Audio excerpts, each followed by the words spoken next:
బొత్స సత్యనారాయణ పేరు పూర్తిగా ఇంగ్లీష్లో రాయమంటే 1కి 10 సార్లు తమ్ముడుకునేటువంటి నువ్వు ఒక విద్యాశాఖ మంత్రివా? కాన్స్టిట్యూషన్ అని పలకలేని, స్పష్టంగా పలకలేని ఒక వ్యక్తి విద్యాశాఖ మంత్రి? కాన్స్టిట్యూషన్ అని స్పష్టంగా పలకలేనటువంటి ఒక వ్యక్తి నువ్వు విద్యాశాఖ మంత్రివా? అసలు హోమ్ డిపార్ట్మెంట్లో ఒక హోమ్ మినిస్టర్ పాత్ర ఏంటో తెలియని ఒక తేనేటి వనితకి నువ్వు ఒక హోమ్ మినిస్టర్వా?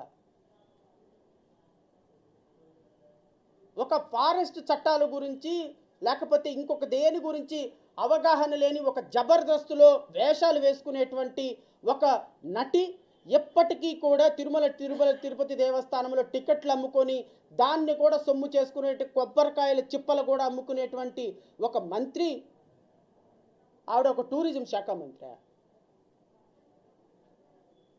ఏనాడు కనీసం రెవెన్యూ ఎక్కడెక్కడ పట్టాలు ఆగుతున్నాయి, ఎక్కడెక్కడ ప్రభుత్వ స్థలాలు ఆ ప్రభుత్వ స్థలాలు మొత్తం లాగేసుకుందాము అని చూసేటువంటి ఒక ఆయన రెవెన్యూ శాఖ మంత్రి. మీరా మంత్రులు ఈ రాష్ట్రానికి? అసలు మీరు ఏ శాఖకి ఏ మంత్రులు ఎవరికైనా తెలుసా? ప్రతి శాఖ ప్రోగ్రెస్ని ముందుకొచ్చి చెప్పేది ఆల్ ఇన్ వన్ శాఖల మంత్రి సజ్జల రామకృష్ణారెడ్డి. ఏమయ్యా సజ్జల రామకృష్ణారెడ్డి,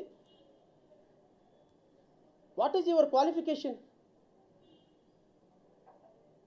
మంత్రులను కాదని పక్కన పెట్టి నువ్వు వచ్చి ప్రతి సందర్భంలో ప్రశ్న అడ్రస్ చేయడానికి what is your capacity? Under which position you are representing on behalf of state government? మీ మంత్రులందరూ కూడా కట్టగట్టుకొని దూకేయండి ఎక్కడన్నా. ఉపయోగం లేని మంత్రులు.